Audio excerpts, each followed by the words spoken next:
Awesome. All right. Thank you all for coming to our second workshop. This one, as we mentioned, is going to be about resume and interview tips. So I guess we can just jump right in. So I'll be talking about resumes, and Samartha over here will be talking about interview tips. For those of you who don't know, my name is Ashok Ramkumar. I'm one of the co-presidents for the Career and Professional Development Society, and pretty much the same goes for Samarth. All righty. So first, we're going to be talking about a resume, why a resume is important, how to build a resume, all that fun stuff. So a resume is essentially a summary of what sort of professional skills you have and what sort of professional experience you have on one sheet of paper. So it's the first impression that an employer has of you. Now, obviously, in like a professional career, having a resume would involve a lot of different things. But since we're in high school, what we have on a resume is a little bit limited, and the use for it is also a little bit limited. So for the purposes of high school, having a resume would be more directed towards probably getting some sort of internships over the summer or other sort of positions. So resumes in the professional world are used to determine who gets a first interview. It's like the first set of screening that you have to go through. And it's something that employers will often request. So something that you should always have ready, something that you always have on hand to send to whoever asks for it so that you can, stay up to date on whatever's going on in your professional world. Okay, so there are three main types of resumes: a chronological resume, a skills resume, and then a mix of both of them. So I'm going to be using a separate site to sort of explain those. So the first sort of resume that you can have is a chronological resume. So in this example, you can see that there's basically just a professional history of what someone has done, an educational history of what someone has done, and then some skills and abilities. So for someone in high school, this might be a little bit different because we don't really have a professional history unless you've done a lot of internships. So probably over here, you'd be including extracurriculars or other clubs that you're involved with. For example, me and Samarth would talk about how we're a part of the Career and Professional Development Society and how we're both co-presidents for that. Educational history is obviously very simple, and skills are also pretty simple. But basically, the first way you can format your resume is just chronologically explaining what you've done and some short bullet points about that. The second is a functional resume.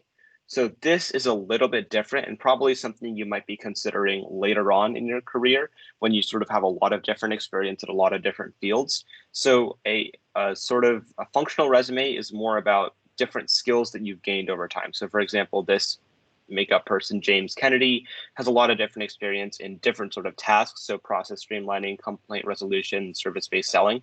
And then you can sort of summarize what you've done there for each of them. And then the third type of resume, which personally is a resume that I'd recommend, is a combination of the two. So for this, you'd have a mention of some of your skills. So what sort of softwares this person can use. He talks about Tableau, Excel, Salesforce, and other things, but also some professional history. So for example, this person's interned at L&O Financial and has also had a professional history there. And then also you can have your educational history there and other things that you've gained. That's basically a quick rundown about what goes into a resume, but now it's sort of time to ask, what do high schoolers put in a resume? Because, we don't have all the professional experience that someone who's been in the workforce for 5 to 10 years does. So this is just a brief rundown of what you might want to consider putting in your resume. So a brief introduction about you always helps, just like 1 to 2 sentences saying that a rising senior at Bellman College Prep. I'm involved in speech debate and Boy Scouts and in the career club or something like that. And then you always want to have your contact information. So this would be not only your phone number and your email address, but also a link to your LinkedIn account, because probably you're going to be sending these resumes virtually for the next several months at least. So having a link to your LinkedIn account, which we talked about last week, would be really beneficial so that if the person who's looking at your resume wants to get a little bit more information about who you are, they can definitely go to that LinkedIn site and learn more about you. And then you also want to include your academic qualifications. Now, not only for high schoolers, but also for college students, your academic qualifications are going to be your most important sort of selling point to whoever you're sending your resume to. So have a sort of summary about where you go to high school, your GPA, standardized testing, if you've taken any of those, and then some AP or honors classes you've taken and the scores you got in those. Now, depending on where you're sending this resume, you obviously want to change the AP or honors classes that you're putting on your resume. For example, if you're applying to an internship in computer science, you wouldn't be putting your AP US history exam score here. You'd be having your AP computer science score here, and maybe some math classes or science classes that you've taken. The next thing that you might want to consider including is extracurricular involvement. So as I mentioned earlier, extracurriculars are sort of our experience with professional things. So make sure that you include how long you've been in these programs and also a brief list of accomplishments here. So for example, again, if I was writing my resume, I'd talk about how long I've been in the career club and then the summer workshops that me and Some Art started and how those have been going. Um, and then if you have professional experience, you can also include that here. For example, if you've done an internship with someone or some sort of job shadowing program, that's always beneficial, but also volunteer experience. So if you've had some sort of sustained volunteer relationship with an organization, say you volunteered with Second Harvest Food Bank on a very regular basis for a span of 3 months or maybe even a few years, you definitely want to include that on your resume as well, so that you can sort of give them a resume of what you're, a brief idea of how you're engaging with your community. And you can also have some special skills that you have. For me personally, I can talk about photography and maybe my proficiency in French. But this is a lot of information. So remember that a resume, especially for a high school student, probably shouldn't span more than 1 page. So this is a sort of a plethora of what you can include in your resume, but what from this you actually decide to put on your resume is completely up to you. And it really depends on where you're sending this resume. So as I mentioned earlier, if you're applying for a computer science internship, then you want to gear all the information you put on your resume around your experience in computer science or STEM or something related to the job that you're applying for. And doing that will really boost your chances of getting a second callback for an interview or something like that. So now that I've sort of talked about what a resume can look like, this is a example resume for a high school student. So as you can see here, we have an individual who has a quick summary, who talks about a motivated student, and he talks about what he thinks is important to him. He has his email address, his phone number, his LinkedIn URL, and then his location as well.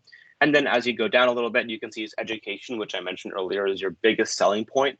He talks about his GPA, relevant coursework, honors, and clubs, which is, again, what we talked about earlier, and then major achievements as well. So he talks about his extracurricular involvement and what he's done there, and he also has the duration of how long he's been there. And then he also goes into additional skills that he has. He talks about various softwares that he knows, and then he ends with some awards and honors. So you can probably guess here that this person who's filling out a resume is probably gearing it towards some sort of journalism internship or journalism opportunity, because all of it goes around yearbook, newspapers, AP art, yearbook, computer applications, things like that. So if you have these sort of profile and you're applying for an internship, something similar to journalism, again, remember to gear everything you have around that opportunity. And if you're applying for something else, then obviously gear your experiences around that to make sure that it's not only fitting into 1 page, but also appeals towards the position that you're looking for. So we'll have some time for questions at the end, but now I'm going to hand it over to Samarth. All right, so the next part of this thing is interview tips. So resumes are a great tool and very important in terms of getting a job somewhere or internship or volunteering work or wherever there is a selection process. And the selection process, the next step of it is they call you in for an interview. Initially, it starts off with a phone interview in many places, and then they'll call you in for an in-person one. This presentation will mainly talk about in-person interviews. So let's get to it. Show, can you hit the next slide? All right, so I'm going to divide this into different sections. So the first part is going to be before the interview, and then it's going to be day of the interview, during the interview, and after. So first, let's start off with before the interview. It's very important to do your research before going in to the interview, actually. So review companies publish quarterly reports. They have social media posts. If it's a smaller company, they sometimes write blogs, and they have statements about their revenue, their financial earnings, whatever. So you really want to do research on the company because A, it'll help you determine what you can potentially be getting into, and B, it'll help you formulate thoughtful questions and insightful questions to ask the company or to ask the hiring manager or interviewer. So you really want to do your research. That's very important. The second part is before you go into the interview, practice answering simple common questions. A lot of times in interviews, you'll be really nervous and stressed out, and the simple questions are the ones that are asked first. But then because you're all stressed out, many times you tend to blank out and you start fumbling over your own words. So you want to, the most common kind of starter questions are, what are you passionate about, or tell us about yourself. And many times people, though they know everything about themselves, they start blanking out when they get there. So those are the easy questions that really allow the interviewer to get to know you. So to try your best to not make a fool of yourself, really, because those are the easy ones. Make sure you really practice those questions. And then that'll get the ball rolling, and that'll make you more comfortable in the situation. And then the third part is preparing for examples and anecdotes from previous work experience. So preparing anecdotes are, very important because, and examples, because they provide the hiring manager examples of you actually in the workforce, and examples of your work ethic, things like that. So, and it provides some concrete basis to a lot of your claims. So if you say that you're a hardworking person, they need something to back that up, to evidence that. So you want to prepare examples, and you want to prepare these beforehand, because sometimes it's hard to think of examples on the spot of your hard work, or if you're out of the box thinking, whatever. So you need to really prepare that beforehand instead of trying to waste time thinking of it when the guy asks you the question. And then, but you also want to prepare insightful questions. So like we've all been in seminars or whatever where they ask like any questions, and it's probably going to happen in this one too, and then there's just going to be dead silence. So you want to, when the interviewer asks you, do you have any questions for us, you don't want to be the guy that says, oh no, I don't have any questions, because that shows that you aren't too interested in this company to actually do your research. And because there is no way when you first see a company that you have no questions about it and that you know everything about the company. So you really want to prepare insightful questions, and that'll also make the conversation two-way, and it makes it more comfortable, because interviews aren't supposed to be only the person asking you the question. It should be two ways. And those are good interviews. Can't really see the last part because of the bar there, but I think it says, oh yeah, try to schedule your interviews. The best time research indicates to schedule your interviews, if you can, are Tuesdays at 10:30 a.m. So Forbes did a research with Glassdoor, and they found out that the best time to schedule interviews are at 10:30 on Tuesdays, because it's not a Monday where people are starting their week and it's getting really busy and they're flooded with emails, and it's not a Friday when people are winding down. And 10:30 is the ideal time because it's not too late in the day where people get tired. It's there's enough buffer between that and lunchtime where people don't get hungry, and there's enough buffer between 10:30 and in the morning where everybody is kind of groggy and kind of cranky. So 10:30, if you can, try to schedule your interviews Tuesdays at 10:30. Many big companies, they don't give you that liberty, and they have their own time. But for smaller companies, you have a little bit of flexibility. So you want to aim for that. Next slide, Ashok. So then, so the day of the interview, you want to dress accordingly. You want to see the company's policy or standard beforehand, before going into the interview. You want to comply with what they say. But even if the company says that you got to dress casually, I would highly suggest you dress one step above that. So if they say casual, I would suggest you dress semi-formal, and that just helps you prevent, risking dressing too casually and showing up in like Bermuda shorts or whatever. So you want to dress. My suggestion is you want to dress one level above what they say, and even in situations like this where in-person interviews aren't going to be that common with all this stuff going on. I would still suggest you dress up if you're going to turn on your camera, at least your top half, so you don't look too carefree. You want to bring multiple copies of your resume, because Ashok mentioned how important resumes are, and it serves as like a scouting report for yourself, and it gives people a one-pager of your information and your accomplishments. So you want to bring multiple copies of that, because many times there's more than one person interviewing you. But for high school students, it's generally one person, and that person is somebody you kind of know. So, but still, you can never be too careful. So bring multiple copies of your resume, and then arrive a little early, 15 to 20 minutes early, maybe 10. But it gives yourself a buffer in case you're running late, you get lost, get a flat tire, whatever. You get a little bit of buffer, so you don't have to, so you don't show up late, because that's not a great first impression to show up to your first interview late. And if possible, scout the location a week before. If it's the place is close by to your house or whatever, scout the area so you know the area better and you don't get lost and you don't waste time. And also, on the day of your interview, you're probably going to be really stressed. So you don't want to add getting lost or running late to that list of stressful things. So it'll help ease the pressure a little bit. So you want to scout the area if you can. And then you want to walk in there with great body language. So your posture, you want to stand up straight, pull your shoulders back, and look slightly upwards at an upwards angle. And then when you walk, move your arms and torso, kind of walk in there with a lot of confidence, because that shows everybody, it shows a lot about yourself, body language. It shows that you are a mature, confident person that can really handle pressure and stress. So make sure you walk in there good posture. Don't walk there with your hands in your pocket, heads down. That just doesn't look great. So yeah, that's what you want to do on the day of your interview. So now during the interview, so when the actual interview is going on, you want to answer technical questions with PAR statements. So PAR stands for problem, action, and result.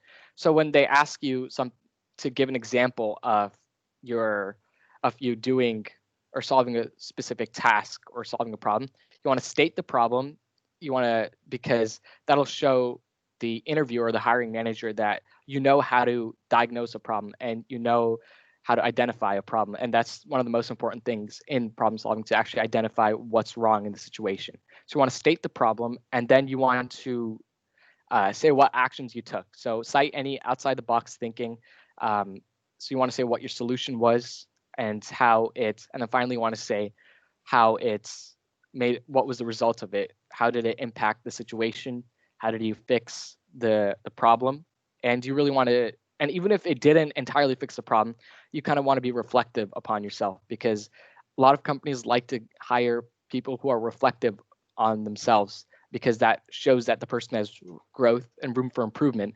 And companies like to see people who have potential for growth. So that's very important. When asked any analytical or technical questions, many times you get this when you are interviewing for a really tough place to get into, like many high-tech companies or finance companies like Goldman Sachs or whatever.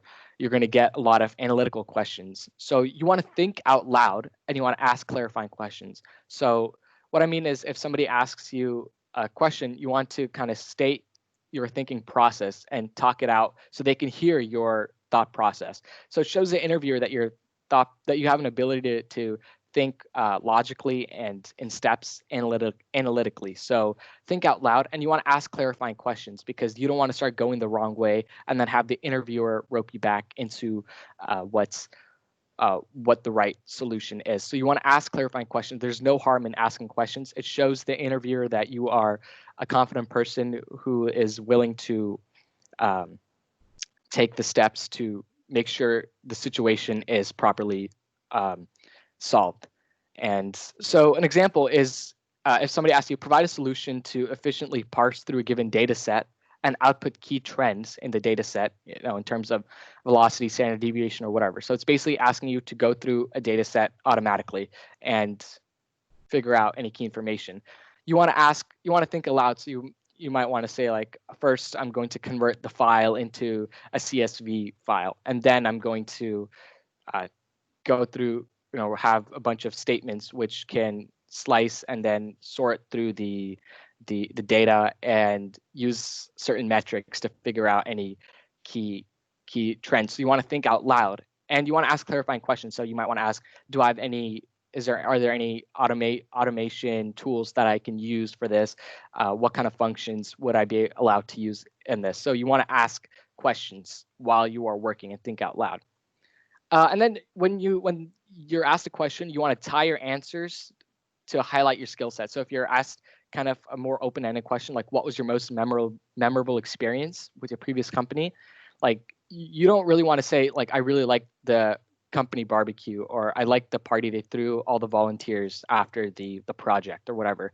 You want to say something like, the most memorable experience was when we had to figure out how to build the shelters for the children in Tijuana or wherever, and that was very memorable because we figured out we had to work together and things like that. So you want to highlight whatever you did back to your skill sets. So you want to say, my architecture background really helped me in figuring out the most sustainable way to do X, Y, Z. So things like that. You want to make sure you are marketing yourself in these examples.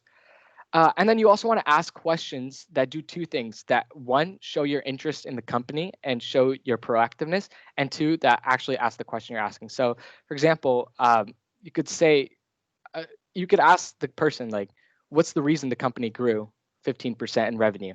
But that's a weak question. So instead, you could say, when I was going through your revenue reports, I used a Bayes operator to figure out that the company grew 15% in revenue. Is this due to an upcoming product release, or are you changing target markets or something? So now that sounds like a much better question, because it really shows the person that, oh, this guy is actively, without us asking, going through, doing work, spending his time looking into our company. And then also, you are providing solutions. So it shows that this guy can think properly and figure out solutions, or figure out answers himself. And then also, you ask your question in the end. So those are the key things you want to do during the interview. Next slide, Ashok. So then after the interview, when everything's done, you want to ask what the next steps are. Once you shake everybody's hand in the room, you want to ask, what are the next steps to me getting this job? Because now that helps you clarify your pathway, and it gives you a bit of clarity in terms of what you need to do. Most common answers are, we're going to call you for a phone interview, or we'll send you an email with the task to fill out something. And many companies have another round of in-person interviews, so you might have to go to that. But for high schoolers, it's generally you get the thing or not after the first interview, because companies don't have time to keep following up. So, and then after that, you really want to send a thank you email or a follow-up, because before you leave and you don't have the manager or the interviewer's email, ask for a business card. Everybody will have a business card. Ask for that. So then you can send an thank you email for the person. And you want to send a follow-up email that doesn't say thank you for taking the time, because those are vanilla, bland emails that every kid will send them. So you really want to say something that includes examples from your interview and reference it back to the to what you did in the interview, to make it more personalized and to show the person that you can refer back to important stuff, and you have attention to detail. So you could say, I really enjoy the exercise of trying to find market values of whatever you need for potential markets or whatever potential customers. So you want to mention specific details. So that's very important. So that's all I had in terms of interview tips. So if you have any questions about resumes or interview tips, please ask right now.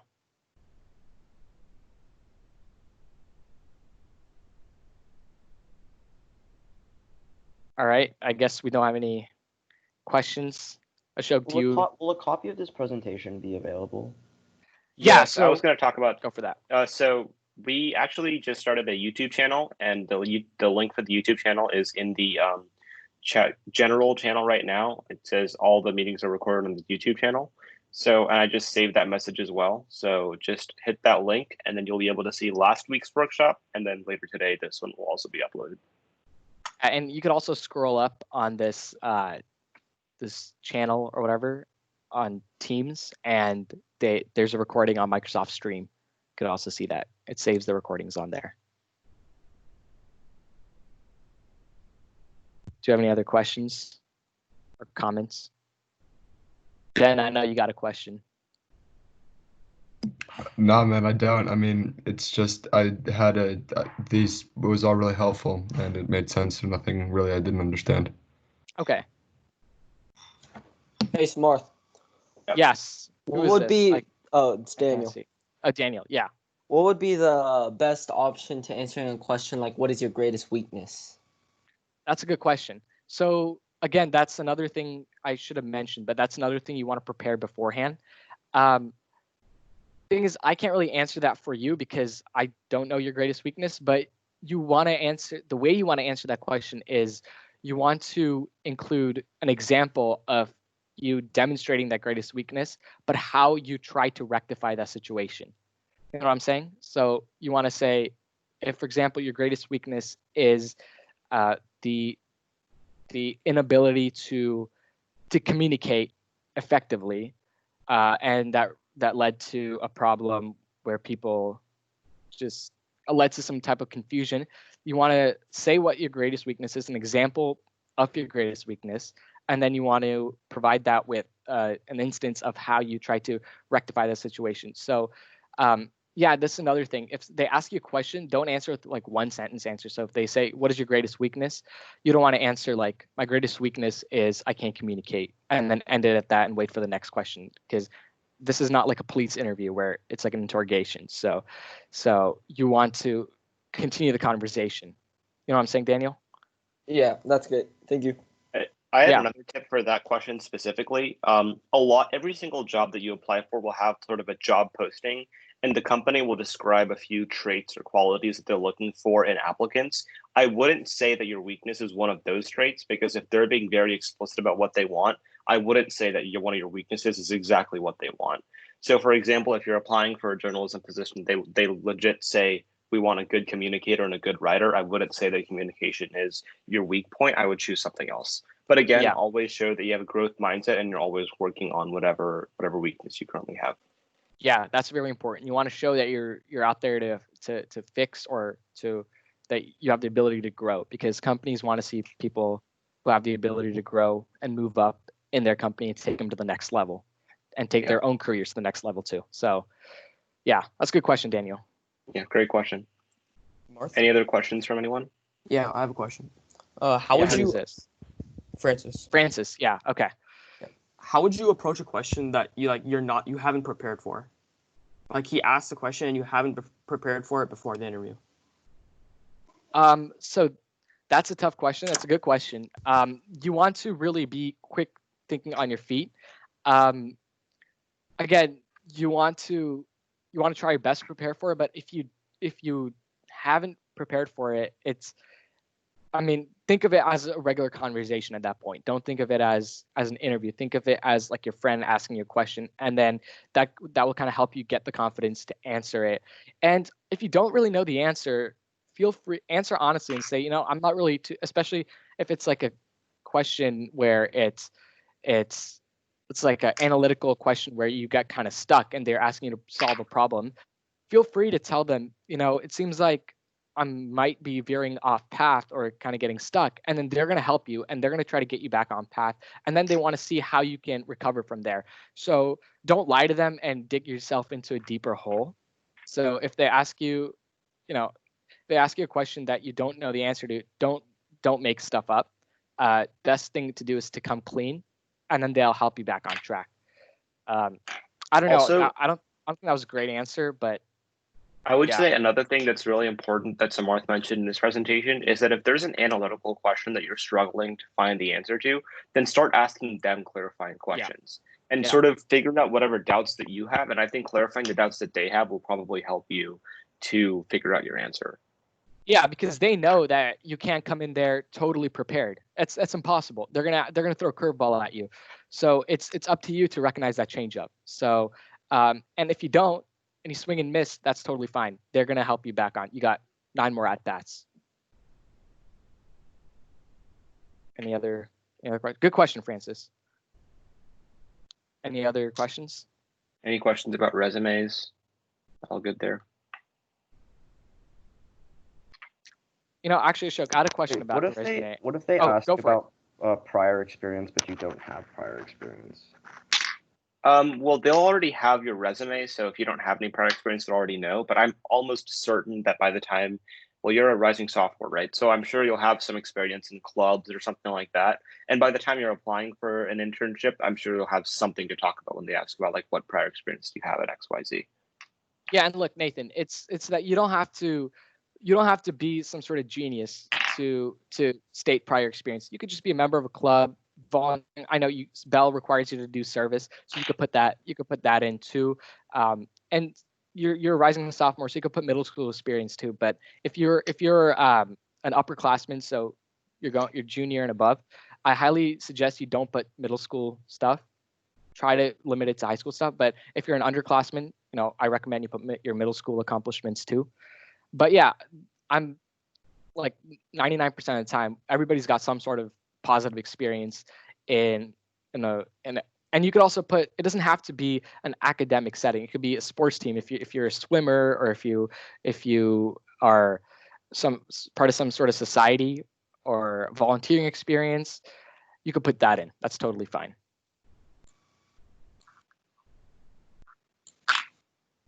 Do you got any? Yeah. Oh, sorry. So for resume building, would you guys recommend like adding some like design aspects like color or like small graphics or stuff like that, like graphs and stuff like that? I personally wouldn't add a graph because resumes are mostly descriptive. And as far as design goes, that's really up to you. If you're obviously applying for like a graphic design internship, then obviously having some sort of design that you created would be beneficial. I personally don't have any on my resume just because I try to keep my resume as formal as possible. But if you're like someone who's like fun and quirky and creative and you want to demonstrate that on your resume, I would do it. But I would also be wary of it because a resume is a very professional thing. This isn't like social media or something. So I would keep it as professional as possible.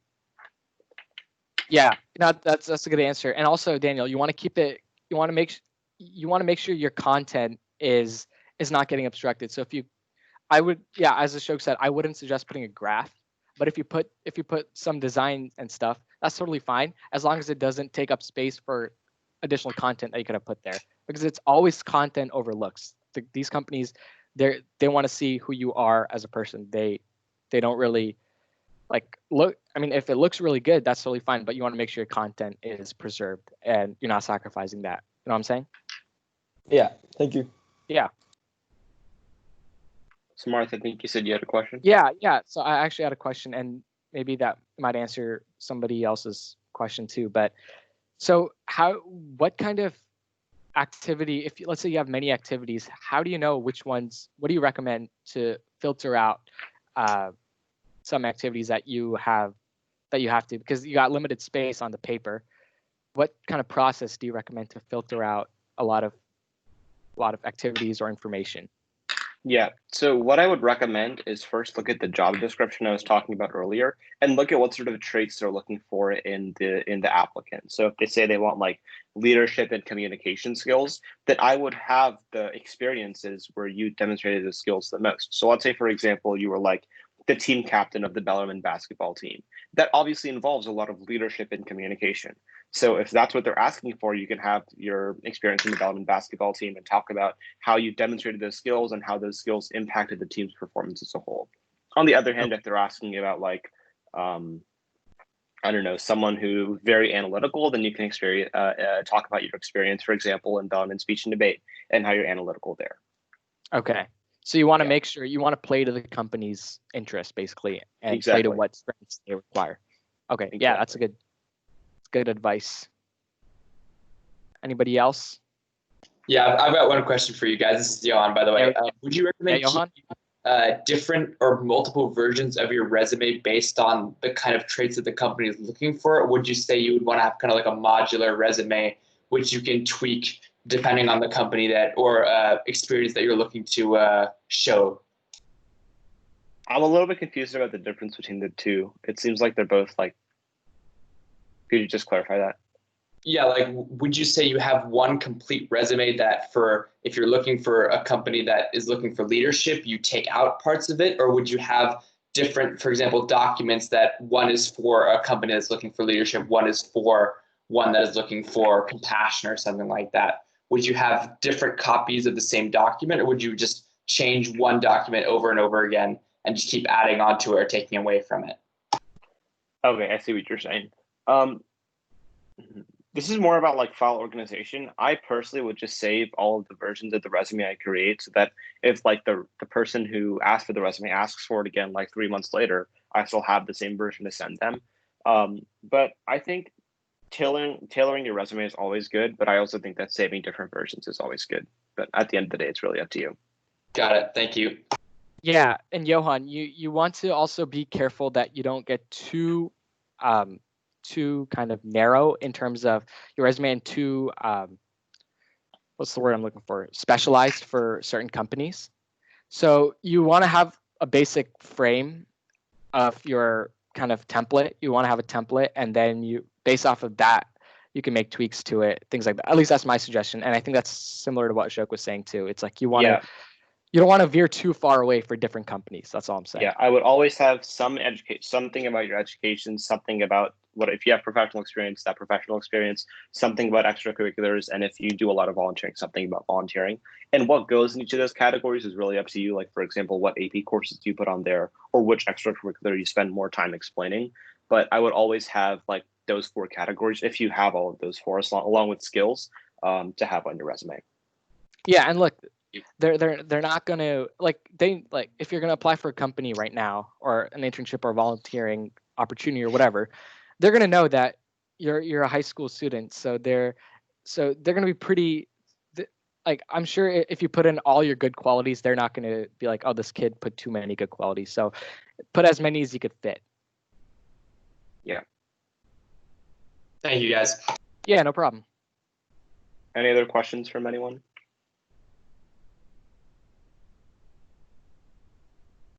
All right. Thank you guys for coming. I hope to see you all in the next 2 weeks. And yeah, this meeting will be recorded, and you'll be able to see that on the YouTube channel or just on Microsoft Teams. Thank you, guys. Yeah, next meeting is on the 14th, August 14th, 12 p.m. same time. Tell people about it. It's always great to have more attendance.